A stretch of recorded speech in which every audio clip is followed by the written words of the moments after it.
Greetings and salutations, everybody. What's going on? So first off, I want to start off by saying that things are starting to kick into high gear for me again. So right now I'm recording with my Chromebook, and it's a pretty nice one. So do expect not really like an unboxing of the Chromebook, but what I'm going to do is show you guys my setup on how I am going to be making videos from here on out, just to kind of give those that are new to YouTube little pointers and tips of what they can do. Especially if you're immersed in the Google ecosystem, as I am, what tools can be used to utilize to be making videos and content of that nature. So, but anyways, so the camera pretty much shoots in like 720p, so it's not full HD resolution, but hopefully the camera works out for vlogs like this, which will free up the ability of allowing me to use my phones if I'm going to do reviews or any type of reviews, I guess, so you can say. Anyhow, so the first bit of news I want to talk about, which is kind of interesting, is how Sprint is trying to get ahead in the race towards 5G. So we are now currently we're in the race for 5G. I mean, every carrier has their method of how they're going to deploy what they believe to be is 5G. Now, while they're all kind of, similar in the state that there's supposed to be faster download speeds for consumers, the method that each carrier is taking is completely different from the next on what they're relying on and how they're going to do this. So, with that being said, Sprint, who has made some bad choices back in the day, so we could say the era of 4G wasn't the best for Sprint at all. Sprint ended up playing catch up the entire time since when they first deployed their 4G. They did it in the form of WiMAX, which, don't get me wrong, WiMAX was okay. It had a good distance, it had a broad range for connection, but the speeds were just not as comparable as to LTE. So long-term evolution did way better in data transfer speeds than WiMAX ever could. So Sprint ended up playing catch up the entire time, trying to have 4G put out for their customers, while Verizon, AT&T, and T-Mobile were already ahead with their LTE build out. Sprint's been this entire time catching up, and so I guess they've kind of learned from their mistake, and so they're going to deploy their 5G within the first half of 2019. So in a year from now, we should start seeing Sprint advertising 5G on their advertisements, as well as them partnering up with Korean manufactured phones to be able to support the 5G that Sprint is claiming is their 5G when they roll it out. Now, I don't know if those companies are LG and Samsung. When we think Korean, those are the two that come to mind. So we'll see what happens. This is an interesting move to see Sprint kind of going in that step forward and looking to basically get ahead of the other carriers in this race by deploying their 5G on time. Now, what exactly is their 5G? Well, we'll have to save that for another video to kind of break down the entire thing. But it is different from, like, say, what Verizon has in mind for 5G or what AT&T has in mind for 5G. So we'll see what happens when we cross that road. So in other news, YouTube is tightening down on things, but at the same time, they are wanting to be more transparent for 2018. So we'll see how this rolls out. I know a lot of people were pretty much upset with the whole demonetization of channels under 1,000 subscribers and under 4,000 hours watch time.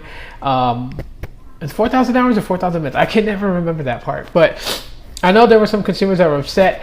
I generally felt bad for a lot of startup channels who initially were looking to join the partnership program with YouTube. I do understand YouTube's point of view, and that's they're trying to alleviate those people who are passerbyers.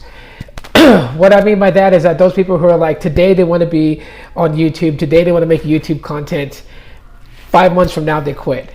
And I understand that that YouTube is trying to alleviate having a lot of those channels involved in the partnership program.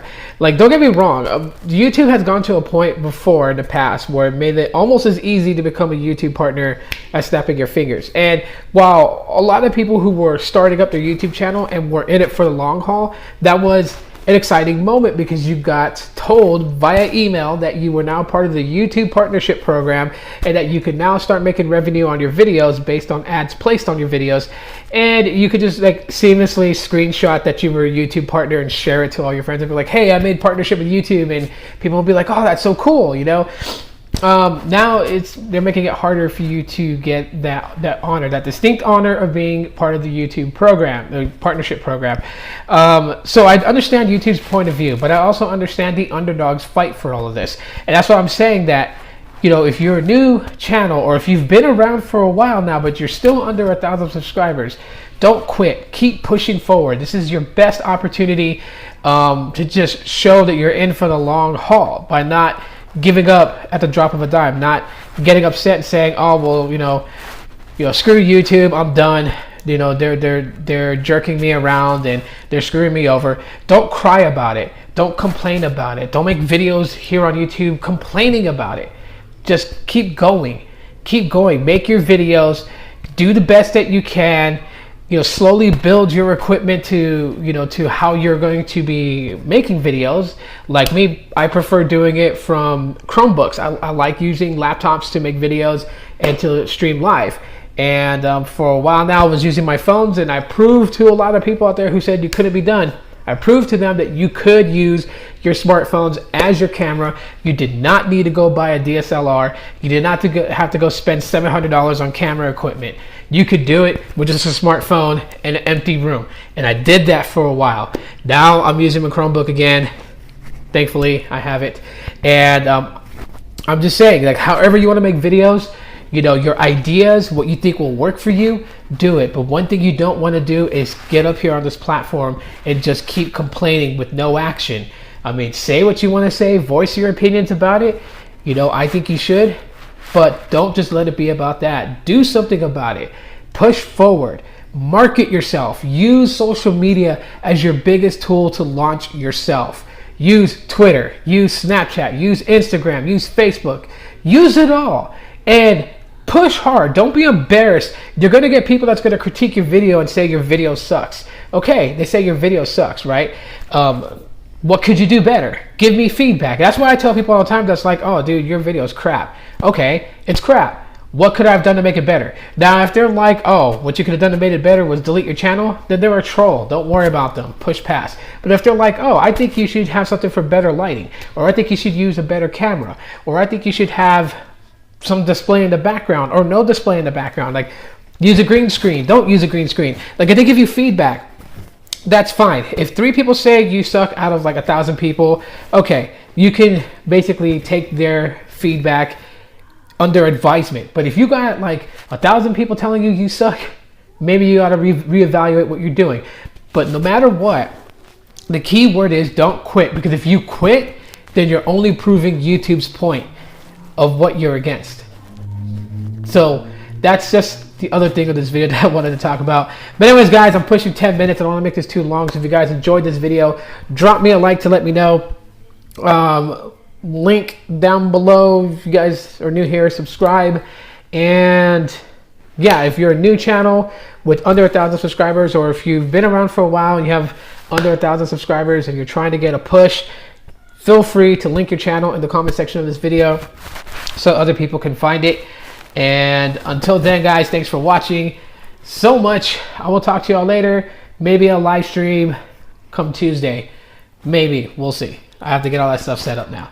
And I will do a video showing you guys what kind of Chromebook I have. It's really neat. I'm so super excited about it. I even love the touchscreen on it. So just messing around with all that kind of stuff. But yeah, that video will drop soon. Maybe sometime next week I'll have that video out. But until then, thanks for watching, everybody. Aloha. Have a good night.